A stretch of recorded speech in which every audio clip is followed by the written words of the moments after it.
Hello, ladies and gentlemen. Welcome back to Podcast Today. Today we will be discussing bike lanes and how they affect the general public. Sujay, you want to lead us off?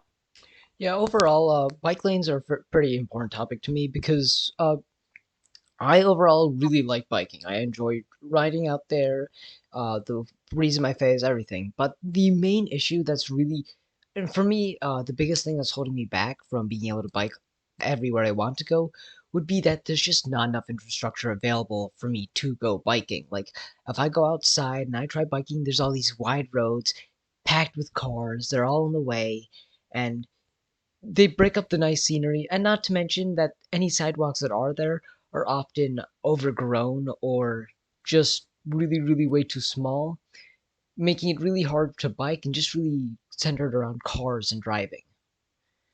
But I believe that, Rowan, I believe you might know what our solution for this could be. Yeah, so I think our general solution for this idea is that expanding the amounts of bike lanes and trails that we have will be beneficial for everyone because it will increase the amount of people who can cycle and it will increase the quality of life for people who do cycle. Now, with cycling, I noticed that many times there might not be that many people who do cycle place to place. So, Evan, what do you believe would be how do you believe people actually start cycling if we Um, do implement these bike lanes? what we can do to solve the problem of riding bikes dangerously on the road, I feel that the solution could be that the addition of bike lanes on roads and like next to roads, because adding bike lanes will just increase the amount of cyclists and bikers on the road. The bike lanes enable bicyclists to ride at their preferred speed without interruptions, and there aren't many bikers in towns because of the lack of sidewalks and the lack of bike lanes. Also, there are many people who cannot drive or like they just can't afford a car. So biking on like these roads would just be perfect for them.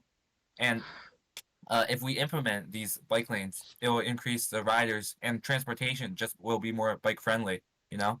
And for example, the National Academy of Sciences found that in cities where bike infrastructure was added, cycling had increased up to 48% more than the cities that did not add bike lanes. And Y- this kind of shows that if biking is safe and it could be ridden on a safe road, then the amount of bikers will just increase. uh, Sujay, can you tell me about the biking and how it can benefit the community? Yeah, honestly, it really leads pretty well into the second point about how once we do we implement these bike lanes, and once we do have more people biking, it'll help increase, first of all, the amount of people who are active in the community. Because right now, in a study, about 1 in 4 Americans are the only can actually meet the recommendation through leisure time physical activity. And the thing is, not enough people have enough physical activity, and part of the reasons that you just don't have much of a reason to is either too boring, not necessary, or you have to go out of your way and take away important free time which could be focused on other things you enjoy. And because of that, you have only a very small subsection of people who actually do bike around places, and which also causes for a large epidemic of not necessarily obesity but lack of exercise and poor nutrition. And part of the way you can tackle this is by having more people who can bike. And because of this heavy, and with a less heavy emphasis on automobile transportation, you'll notice that far more people are active, are biking, and it'll help with the second point I'm making, increased life satisfaction. And a second study done in Phoenix, Arizona, in a suburban community much like ours, actually, they noticed that respondents were overall more satisfied with more satisfied with where they lived, with higher neighborhood parks, sidewalks, bike trails, basically more walkable neighborhoods. And part of this is because people will it overall makes the community look better, it makes it feel better, you can go out and enjoy it, and you can meet other people within the community and feel more connected than you would in a small boxed up car, which is kind of separated in its own bubble from the rest of your community and does not help with forging those old bonds that we used to have as communities. But another thing is, well, what some people can say against bike lanes is how it'll start increasing whatever traffic we do have by taking up this important road space. So, Roan, what exactly would be our point of this? Would Yeah. bike lanes So increase traffic and remove crucial parking space? I actually have some sources for this. No, bike lanes will not increase traffic.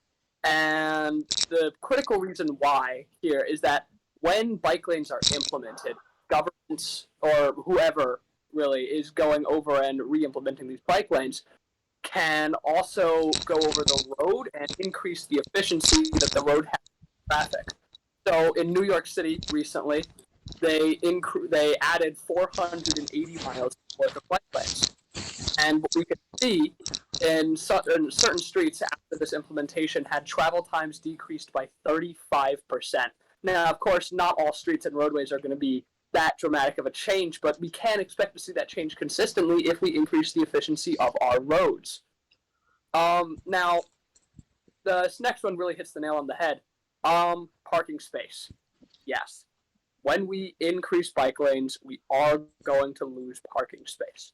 But I think something important to note is that, according to another report from New York City, after the installation of bike lanes, bike injuries related to cars have decreased by 20%.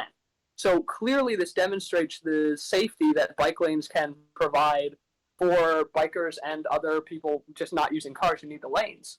So I think it is unfair to put a parking space, a convenient parking space, at more worth than human life. Um, do any of you have some closing remarks?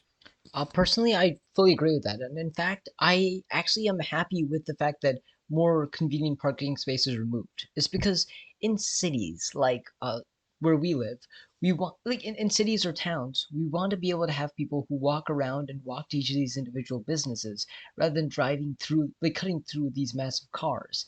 Because the thing is, you can't have a proper, lively, bubbling community when everyone's off in those little bubbles, taking up so much space with these cars.